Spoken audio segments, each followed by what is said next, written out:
So we've got the local elections tomorrow all across the country, but YouGov have been doing some modelling for us based on polling over the last week, telling us what they think about 16 key council races. Now, you can see that there are elections all over the United Kingdom. For the Stormont Assembly there in Northern Ireland, you've got all the councils in Scotland out, all 32 of them for the first time since 1997, 22 all out again in Wales. But what's different about England is that there are only some of the councils in England. They're often urban areas, including all councils out in London. So only 146, about half the councils are out in England. Now, if you look at that's the overall picture, so all out across every other country apart from England. Now, if you look at just the councils that are up for election here, we start running through what that looks like. Actually, the ones that are up for election on Thursday, tomorrow, are by a majority Labour. 62 councils are held by Labour, 46 by the Conservatives, 11 Lib Dem, 27 no overall control. Now, the point about showing you this, about the councils that are up for election on Thursday, is that you can see that more of them are Labour. So Labour already doing well where people are going to the vote. So harder to make gains. Much harder to make gains. So now let's look at some of the calls that YouGov tonight are making. Let's start in London. London, one of the best areas for London. You can see already they've got lots of targets for the Labour Party because there are Barnet, Wandsworth, Hillingdon and Westminster all held by the Conservatives. So if you look here at what YouGov say, you can see quite a lot of potential for the Labour Party. They think that Wandsworth, currently Conservative, now leaning Labour. That would be a very big result for the Labour Party.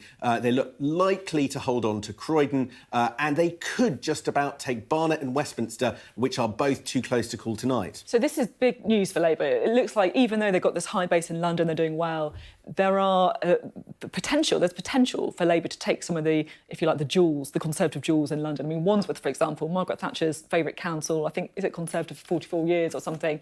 That's now, according to YouGov, leading Labour. And that would be a great night for Keir Starmer if that happened. But the question is, can he build on his base in London? He, of course, himself a London MP, and start to reach out elsewhere in the country. Well, let's look at what YouGov are making calls about for councils in the south. Now, at the moment, you've got a mixed picture. You've got no overall control in Worthing, Milton Keynes and Crawley.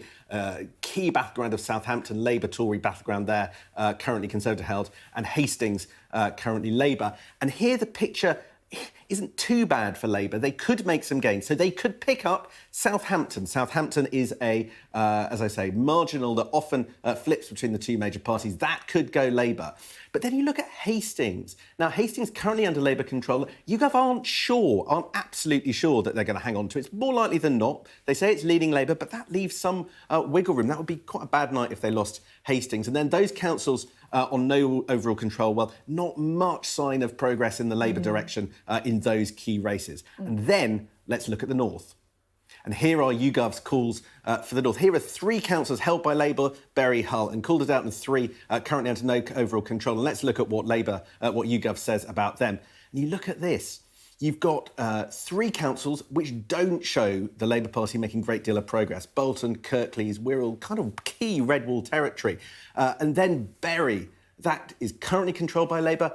It will probably stay Labour, but YouGov aren't certain. And then Hull. Now, that's another sign that this is a big danger sign for the Labour Party. Could they end up not keeping control of Hull? They've always had a strange kind of challenge from the Lib Dems in Hull, so it's not a traditional Northern council. But then again, Calderwood, you look at that seat and it's only leaning Labour. They're not certain that the Labour Party will hold on to those. I guess you look at some of these names, and they're familiar names because they're marginals in general elections as well. Bury, for example. I mean, I remember, you and me are always going to places like Bury, right, because they've got marginal seats all over the place. And if they are not being shored up for Labour at this stage in the mid-term, do you think that's a bit of a warning sign for a general election, or are we reading too much into it? It is in part, but I think what it underscores is just how complicated these elections are. Look, it may well be the case that we come out on Friday once the results are counted and Labour have won possibly hundreds of seats. But because where those seats are, and because they're in urban areas that were already voting Labour, and because many of the councils that we're talking about, well, they're only up for election in thirds rather than the whole council all out, well, actually, all of that just makes it harder for the Labour Party to take them outright, even if they win quite a lot of seats. Interesting stuff. Sam, thank you very much for that exclusive analysis there.